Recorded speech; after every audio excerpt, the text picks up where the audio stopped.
Is the most powerful currency in human history quietly losing its grip on the world right now? Not collapsing overnight, not crashing on headlines, but slowly, silently, slipping in ways most people don't notice until it's too late.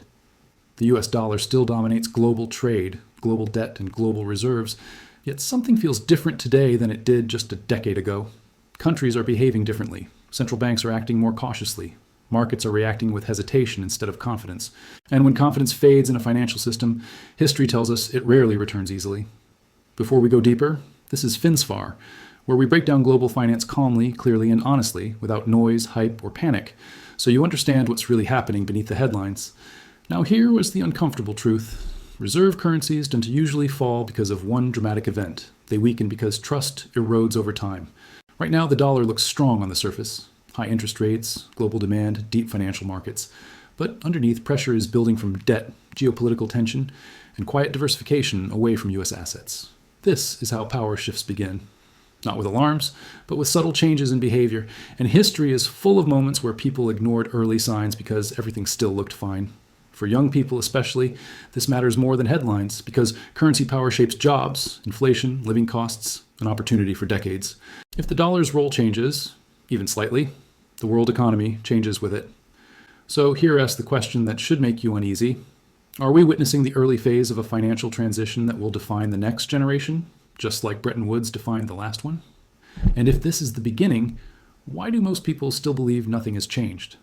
If the US dollar is really under pressure, why does it still look so powerful on paper? Why do headlines keep saying the dollar is strong, interest rates are high, and global markets still depend on it? This is where most people get confused, and where history often tricks entire generations. The dollar's strength today is real, but it's also conditional. High US interest rates pull global money into dollar assets, making the currency appear dominant. Global trade is still priced mostly in dollars, and US financial markets remain the deepest and most liquid in the world. On the surface, nothing looks broken. But here announced the uncomfortable reality. Strength created by necessity is not the same as strength created by trust. Many countries aren't holding dollars because they want to. They re-holding them because the system still forces them to. At the same time, behind closed doors, behavior is changing. Central banks are slowly reducing the percentage of reserves held in dollars. Trade agreements are being rewritten to avoid dollar settlement. Gold purchases are rising quietly, not loudly. These moves don't make headlines because they aren't dramatic, but they matter more than any daily price chart. History shows that reserve currencies always look strongest just before their dominance begins to fade, because momentum hides weakness. The British pound looked unchallenged before the US dollar replaced it. The dollar itself looked unstoppable before the 1970s crisis exposed its vulnerability. The danger isn't sudden collapse, it's delayed recognition. For viewers watching today, this raises a deeply uncomfortable question. Are we confusing surface strength with long-term stability? And if the dollar's power is now being supported by force of habit rather than unquestioned trust, how long can that balance really last before the world starts preparing for something new? When global financial systems begin to change, history never shouts, it whispers. And the danger is that most people don't listen until the whisper turns into a roar. To understand what's happening to the US dollar today, we have to step back to moments when other currencies sat at the top of the world and believed their position was permanent. The British pound didn't lose its status in one dramatic collapse. It lost it slowly through war debt, shrinking industrial power, and the quiet rise of competitors who no longer wanted to rely on London's financial system. At the time, newspapers still called Britain a financial giant. Trade still flowed through the pound. Yet beneath that confidence, trust was weakening. The same pattern appeared when the US dollar itself faced a crisis in the 1970s. Inflation exploded, gold convertibility ended, and confidence evaporated almost overnight. But the warning signs had been present for years. Rising debt, growing deficits, political pressure overriding financial discipline. History teaches one uncomfortable lesson. Reserve currencies fall not because they are weak, but because they become overused, overextended, and overtrusted. The system stretches until it can't anymore. Today, the US dollar sits in a similar position of global dependence. The world relies on it to settle trade, price commodities, and store value. But reliance creates vulnerability, both for the world and for the currency itself. And when alternatives begin to form, even imperfect ones, history shows the shift accelerates faster than anyone expects. This raises a chilling question. Are we once again living in a moment where the warning signs are visible, but belief in permanence is blinding us? And if history is already whispering, how much louder does it need to get before the world finally listens? At what point does a currency stop being just money and start becoming a weapon? And what happens when the world realizes it? This is one of the most important shifts in modern financial history, and it's happening right now. Over the last decade, the US dollar has increasingly been used not just as a medium of exchange, but as a tool of geopolitical power. Sanctions, asset freezes, banking restrictions, and payment system controls have all been enforced through dollar dominance. From one perspective, this looks like strength. But history tells us something darker. When money becomes a weapon, trust begins to fracture. The turning point for many countries came when they saw that access to their own reserves, their own savings, could be cut off with a political decision. That moment changed the psychology of global finance. Nations that once believed holding dollars was the safest option began asking a dangerous question. Safe from what? And from whom? Quietly, strategies shifted. Reserves were diversified, gold purchases increased, trade deals were redesigned, not because the dollar collapsed, but because trust is fragile, and once broken, it rarely returns to its original form. History shows this clearly. Financial systems depend more on belief than force. The British Empire learned this when colonies and trade partners began questioning London's control. Once doubt spreads, alternatives don't need to be perfect. They just need to exist. Today, we're seeing the early consequences of that realization. The dollar still dominates, but dominance built on fear and enforcement is fundamentally different from dominance built on confidence. And when the foundation changes, the structure above it becomes unstable over time. This leads to a deeply unsettling question. If the world no longer trusts that the dollar system is neutral, how long before that doubt turns into action? And when trust in money starts to crack, who pays the price first? The system itself or the people living inside it? What if the most important shifts in global finance aren't announced at press conferences, but buried quietly in balance sheets and footnotes? This is where the real story of the dollar begins to feel unsettling, because while headlines argue about strength and weakness, decision makers are moving silently. Central banks around the world have been steadily changing how they protect themselves, and they're doing it without drama. Dollar reserves as a share of global holdings have been slowly declining for years, not collapsing, but drifting downward in a way that's easy to ignore if you not looking closely. At the same time, gold purchases by central banks have surged to levels not seen in decades. This isn't speculation or fear-mongering, it's documented behavior. And history tells us something important about behavior versus words. Institutions speak cautiously, but they act decisively. When central banks diversify, they're not predicting disaster, they're hedging against uncertainty. That alone should make you pause. Add to that the rise of bilateral trade agreements settled outside the dollar, and a pattern begins to form. Countries aren't abandoning the dollar, they are preparing for a world where they don't have to depend on it as much. This is exactly how transitions begin, quietly, rationally, and defensively. No one wants to be the last one holding risk when the rules change. For individuals, this matters because these moves shape inflation, interest rates, and long-term stability. The scariest part isn't that alternatives are imperfect. It's that they're being built at all. Because history shows once options exist, reliance fades faster than expected. So here, that's the question you shouldn't need to ignore. If the people who manage entire nations, money are quietly preparing for a different future, what do they see that the public doesn't? And if preparation has already begun, how far into this transition are we, really? What happens when the world starts preparing for change without asking the dominant power for approval? This is the phase where financial history turns dangerous. Not loud, not chaotic, but quietly irreversible. Right now, the US dollar hasn't been replaced, challenged openly, or rejected outright. Instead, something more subtle is happening. Power is being redistributed without confrontation. Countries are not declaring war on the dollar. They are simply building systems that don't need it as much. Payment networks outside traditional Western rails are expanding. Regional trade is increasingly settled in local currencies. Strategic commodities are being priced with more flexibility.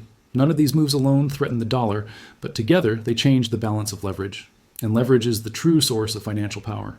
History shows that once alternatives exist, even imperfect ones, dependency weakens faster than expected. This is exactly how previous systems lost influence. Not because they failed technically, but because they were no longer the only option. What makes this moment especially tense is that the US dollar AS power has never been tested in a truly multipolar world. Previous transitions happened when information moved slowly and capital was constrained. Today, capital moves instantly, narratives spread globally, and decisions compound at digital speed. That means small shifts can accelerate rapidly once confidence tilts. And confidence, once shaken, doesn't return easily. For everyday people, this matters because global power shifts don't stay abstract. They show up as currency volatility, higher living costs, unstable markets, and political pressure at home. The scariest part is that most transitions feel invisible until they're already far along. So here is the uncomfortable question you should sit with. If the world is quietly learning how to operate without full dependence on the dollar, at what point does preparation turn into permanent change? And when that line is crossed, will most people even realize it happened? What actually determines whether a currency keeps its power or slowly gives it up isn't politics, headlines, or even alternatives. It's pressure. And right now, pressure is building in places most people never look. The US dollar carries the weight of the entire global system, and that weight is growing heavier every year. Massive government debt, rising interest expenses, political gridlock, and long-term obligations are quietly squeezing the system from the inside. As debt expands faster than economic growth, confidence becomes harder to maintain, not because collapse is imminent, but because sustainability starts to be questioned. History shows this pressure point clearly. Every dominant currency eventually faces a moment where maintaining trust becomes more expensive than before. Britain reached that moment when war debts and declining productivity overwhelmed its financial credibility. The US faced a version of it in the 1970s, when inflation and fiscal pressure forced a break from gold. Today's pressure looks different, but the core issue is the same. How long can a system rely on borrowing, expansion, and confidence before something has to adjust? What makes this phase emotionally unsettling is that nothing feels broken yet. Markets still function. Transactions still clear. Life goes on. And that's exactly why people underestimate these moments. Financial transitions don't announce themselves with alarms. They reveal themselves through stress. Stress in budgets, stress in policy choices, stress in public trust. And once that stress reaches a certain level, history shows adjustments become unavoidable, even if no one wants them.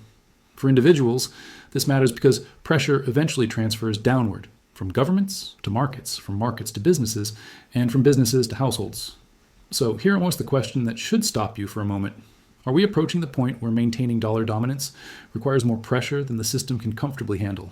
And if that pressure finally forces change, will it arrive gradually enough for people to adapt, or suddenly enough to catch most of the world unprepared? Why do the most powerful systems always feel safest right before they begin to change? This is the illusion that traps entire generations, and it's forming again around the US dollar.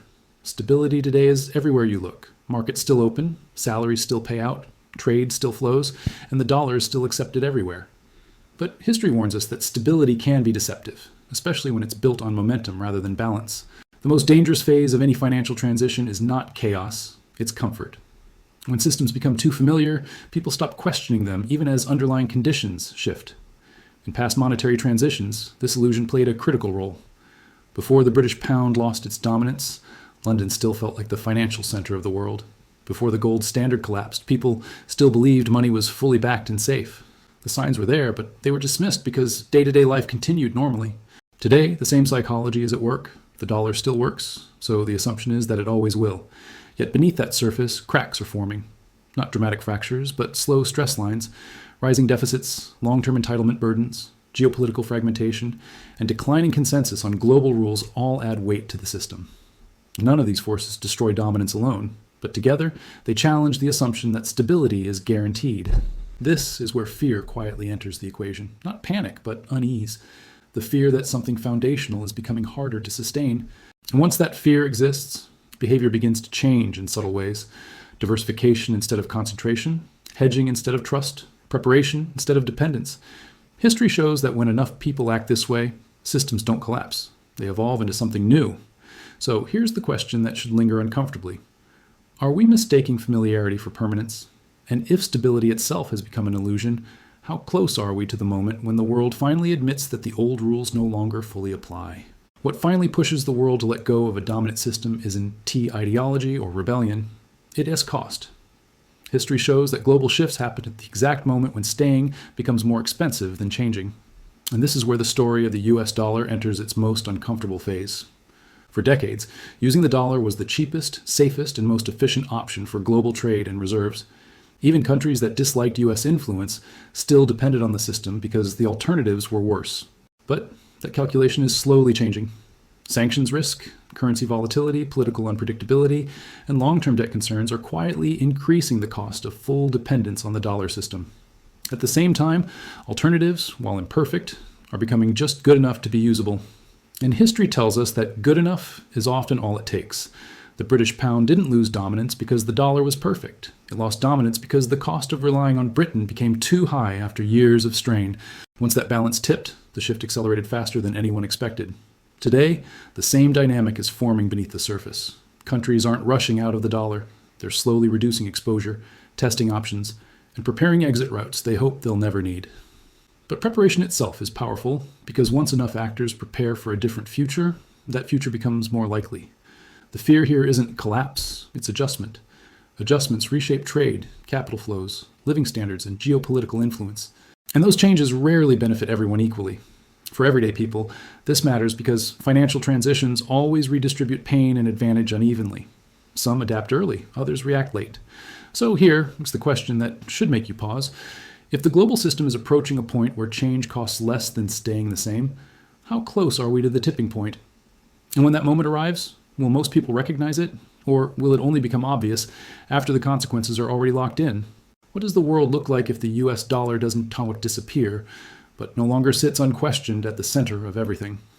This is the future most people struggle to imagine because we're conditioned to think in extremes, total dominance or total collapse. History tells a different story. Power rarely vanishes, it diffuses, and that diffusion reshapes generations. If the dollar's role slowly shifts, the impact won't arrive as a single shock. It will arrive as a new reality. Trade becomes more fragmented. Currency volatility increases. Financial decisions become more political. Inflation feels harder to control. And global trust becomes more selective.